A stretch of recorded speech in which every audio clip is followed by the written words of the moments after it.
सरहतें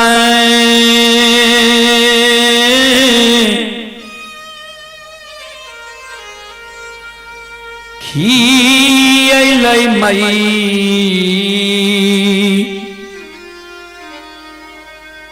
मैया आए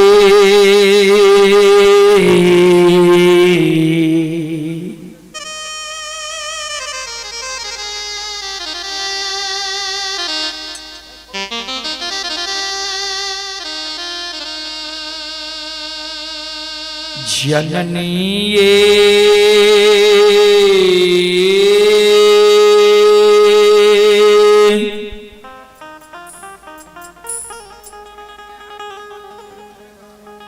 धूपा धुआं न जलैते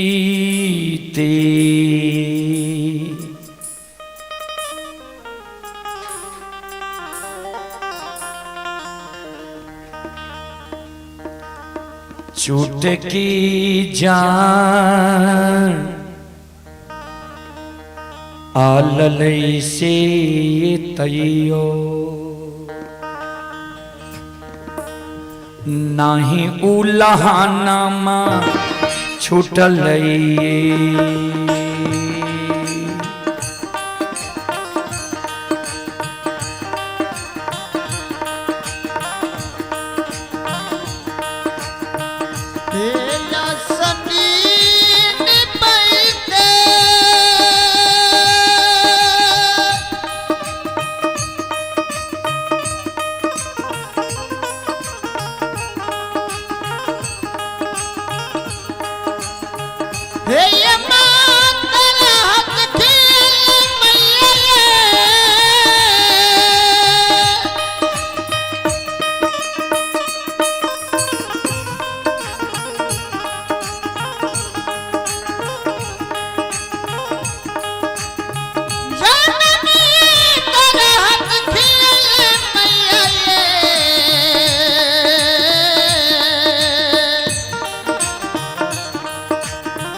श्रोता सज्जन वृंद मां बहन बाबू भैया सब बिचारी दुखियारी ने अबला मां जगत जननी जगदम्बे भवानी आदि शक्ति भगवती के गहवर के उसार पर जाकर दोनों कर जोड़ के मां जगत जननी जगदम्बे भवानी आदि शक्ति भगवती से अर्जी करे, विनती करें, आपन कष्ट और दुख मां जगत जननी के सुनावे जी। मां अपनी के आसिनी गहवर निपैत मां हमर तरहत खिया गले, अपनी के गहवर में धूप धूमन जलावत जलावत मां हमर चुटकी जल गले, अपनी की गहवर में चढ़ावे के लेल फूल तोरे तोरे मां नाखून खिया गले, अपनी की गहवर में प्रतिदिन सांझ दे देत मां प्रत्येक सारी के आंचल जल गले।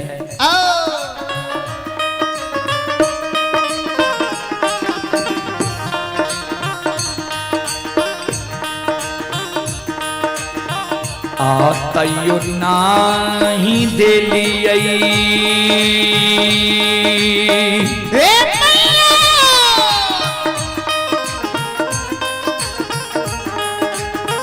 ये माँ गोदी में ललान माये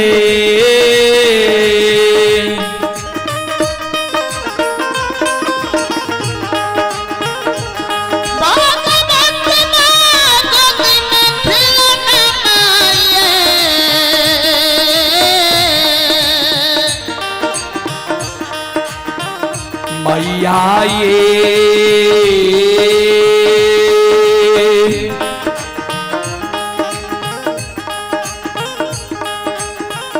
हमारा बनलिए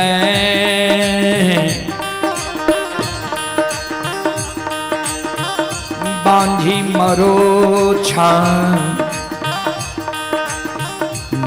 से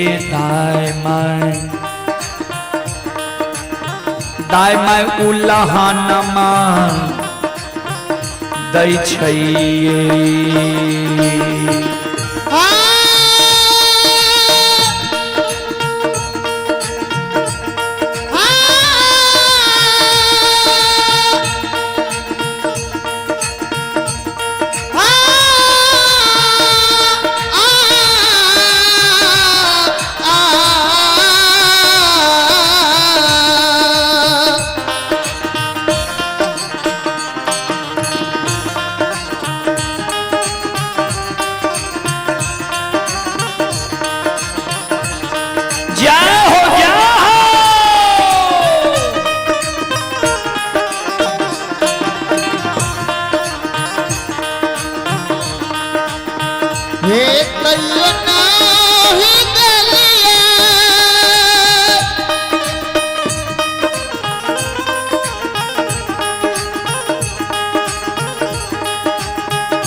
श्रोता बंधु, मां जगत जननी जगदम्बे भवानी के गहवर के ओसार पर विचारी दुखियारी नबला काने मां जगत जननी के कैन कैन के आपन दुख और दर्द सुनावे जे मां हमरा कोई सजे यहाँ एगो बेटा बेटी पुत्र पुत्री संतान नहीं दिलिए वही कारण नगर समाज के साथ ननंद गोतनी पड़ोसनी हमरा उल्हन दी है उपराग दी है हमर नाम मां बांधी राखनी है मैया दाई माई के तो उल्हन उपराग हम सह ले छी लेकिन इस समाज में जब दाई माई के घर आंगन हम जाए छी दाई माई के गोद में दाई माई के बेटा बेटी के खेले देखे छिए दाई माई के घर आंगन में दाई माई के बेटा बेटी के गोद में हंसै की आवाज सुनै छिए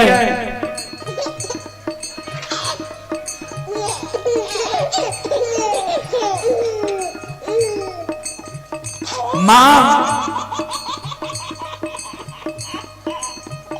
दाई माई के घर आंगन में दाई माई के बेटा बेटी के ठुमुक ठुमुक चलैत देखे छिए दाई माई के गोद में दाई माई के बेटा बेटी के काने की आवाज सुनै छियै।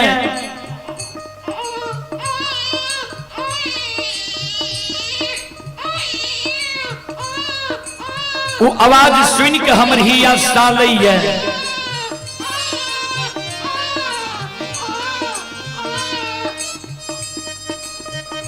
जे भगवान किया न अभी तक हमरा कोई से एगो बेटा बेटी पुत्र पुत्री संतान दलक किया। हमरो कोई से जो भगवान एगो बेटा बेटी पुत्र पुत्री संतान देती है, हमहू कोई के जन्मल बेटा बेटी के गोद में खेले तो हमरो अभिलाषा पूर्ण होती है। ए माँ, ए मैया, ए जग जननी माँ,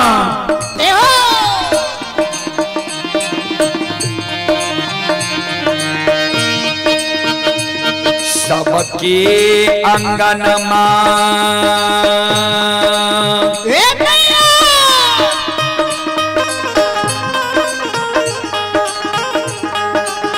ये माँ खेलै छै ललन माँ ये।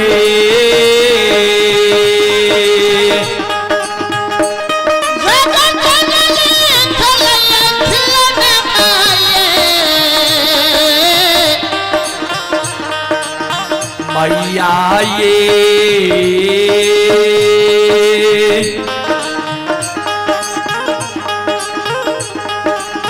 हमारो अंगन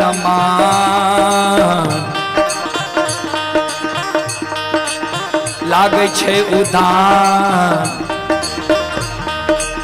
सासे ये गोदी में ललन बिना या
शिरोमणि द्रोदा बंधु माँ बहन बाबू भैया सब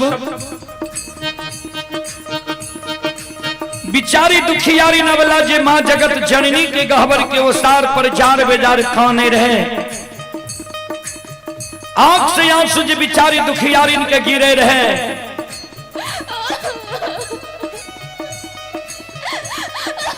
माँ जगत जननी प्रत्यक्ष दर्शन अबला के दे। अबला के कहे बिचारी तोरा गोद में खिलौना चाहिए, अबला कल के हाँ माँ माँ जगत जननी कहलखिन जब तोरा गोद में खिलौना चाहिए तोरा हम युक्ति बता दे छिया तोरा गोद में खिलौना भै जेता नहीं आँख सुगिरावा नहीं जार बेजार काना ए अबला ए सलखो ए बिचारी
माँ जगत जननी जगदम्बे भवानी आदि शक्ति भगवती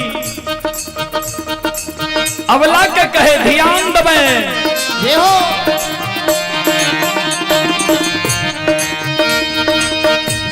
घर पाछुआर बा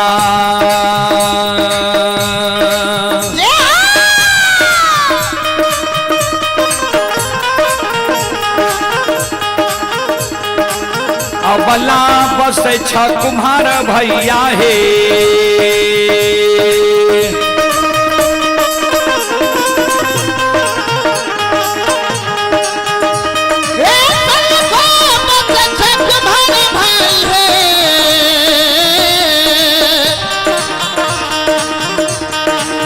अबला हे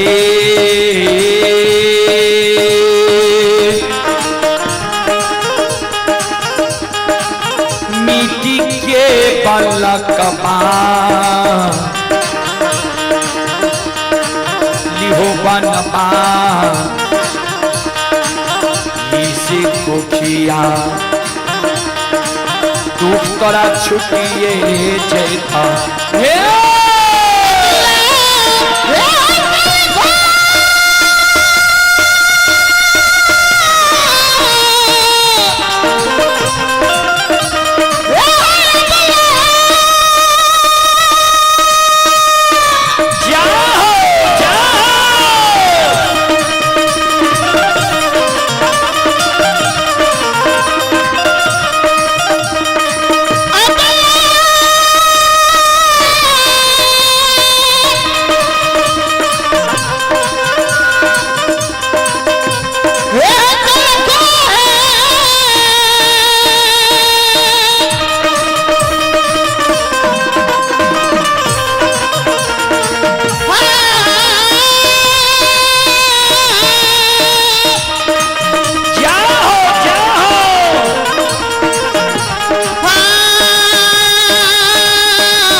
कछुआर में कुम्हार भय बसै जा, सुंदर मिट्टी के बालक बनने वाली हो, दाई माई तोरा उल्हन उपराग देना छोड़ देता। बिचारी दुखियारी अबला काने लगले, माँ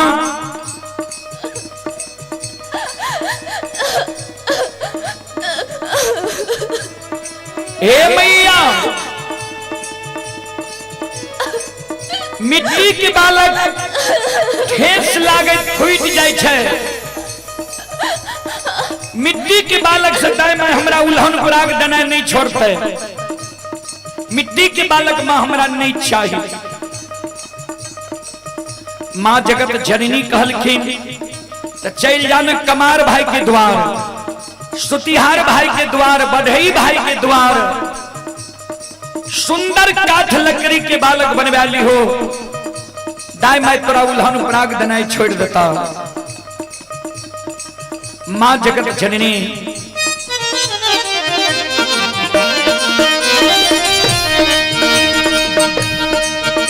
माँ जगत जननी जगदम्बे भवानी आदि शक्ति भगवती के शब्द सुन के अवला काने लगले, माँ काठ के बालक माँ हमारा नहीं चाहिए। ए मैया, काठ के बालक सदाई में हमारा उल्हन उपराग देना नहीं छोड़ता है।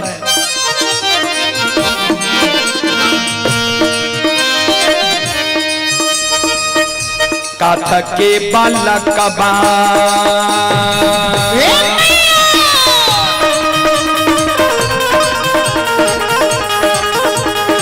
ये माँ ही लै छै नहीं डोलै छै ये,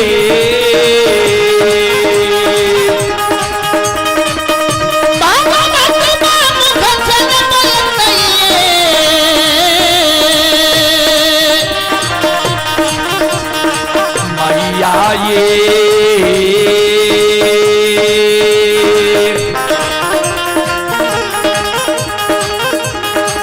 नहीं पिए पति सो सुआ दूध से कोना उल्हन माँ छूटत ये,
श्रोता बाबू, माँ जगत जननी जगदम्बे भवानी आदि शक्ति भगवती के अवला जे कहलकै जे काठ के बालक ने हिलै छै ने डोलै छै ने 32 सुआ दूध पियै छै।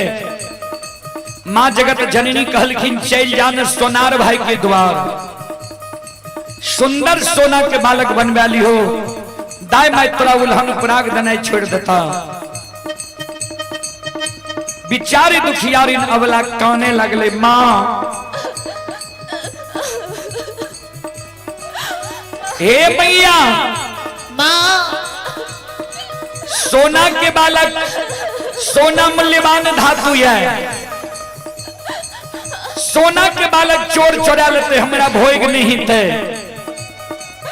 सोना के बालक सदाई मैं हमारा उल्हन पराग दनाई नहीं छोड़ते। हे मैया, एक बेटा बेटी पुत्र पुत्री संतान के कारण दाई मैं हमारा नाम बझनिया रखनी है, दाई मैं हमारा बझनिया कही मां।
भगवती अबला के कहे बिचारी, हे बिचारी,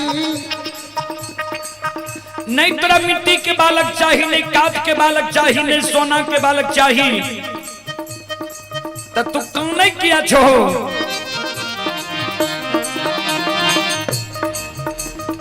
भगवान पर सुरता लगावा, भगवान के घर में देर छे अंधेर नहीं छे, जरूर तोरा कोई सा बेटा बेटी पुत्र पुत्री संतान हेता। हे अबला, हे सलखो, हे बिचारी,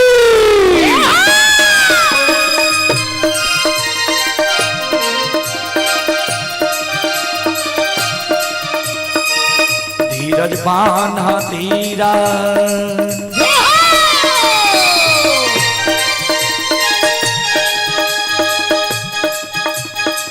अबला दिल में धीरज बांधा है,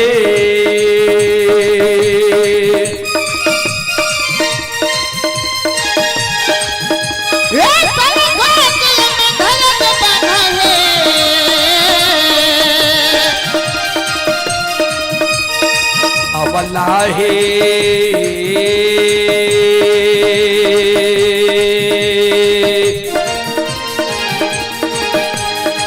भगवान देता गोती, मैं लल्ला नमासी भूखिया, दुख तोरा छुटिए जेता।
बोलो माता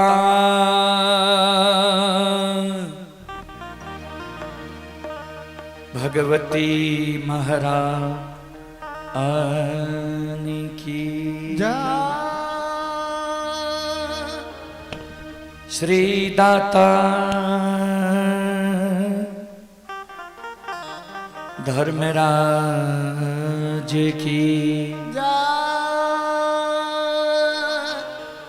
संत शिरोमणि श्रोताबंदो माँ बहन बाबू भैया सब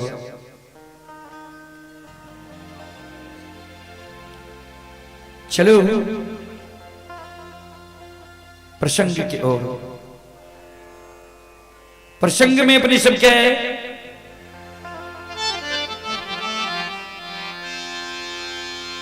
ज्योति बाबा के प्रसंग राखी है। ज्योति बाबा का केदली जंगल में धर्मराज बाबा से चीत सब वरदान मांग लगे। ज्योति बाबा चादर में आग कहां लेके, कूस के खोचरा में जल कहां लेके, धर्मराज बाबा ज्योति बाबा का की सब वरदान दिल के। चलो अपने सबके बीच प्रसंग राखी, शांति के दान रख के वैसो भक्ति प्रसारण सुन के पुण्य की भागी बनाओ।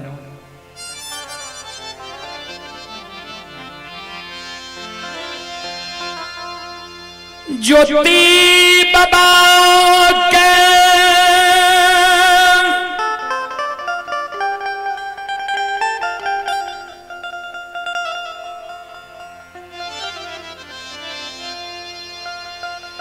धर्मराज बाबा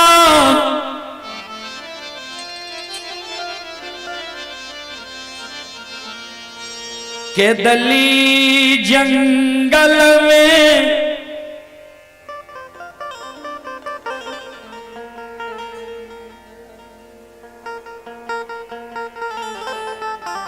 श्रोता भगवान निया हे माँ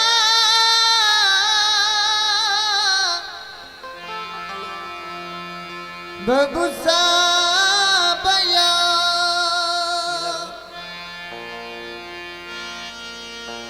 ध्यान देवे।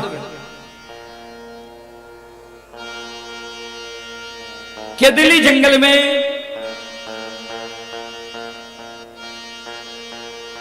धर्मराज बाबा 14 पद गोसाई महारुद्र बजरंग बली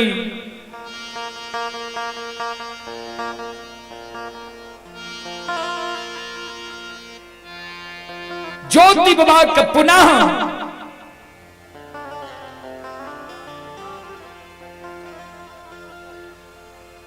हार मांस के जोड़ दिल के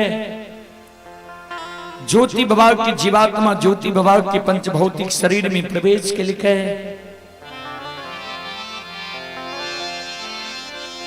14 पद गोसाई महारुद्र बजरंग बली केदली जंगल में छिप गए।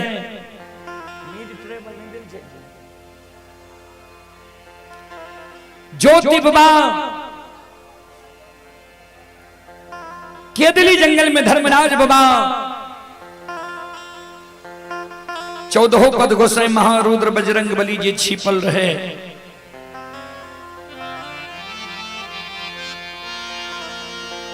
ज्योति बाबा के जहिना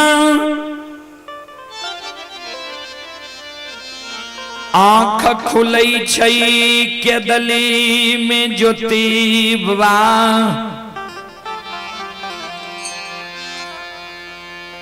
चारों बगल हिया वही आवाज लगा के दुश्मन के मुदय के अन्यायी के अत्याचारी केदली जंगल में तू हमारा काल चिनिंद जगा दिले।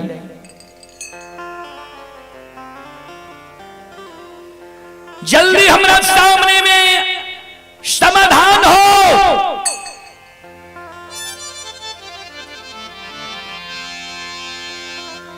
राय अन्यायी अत्याचारी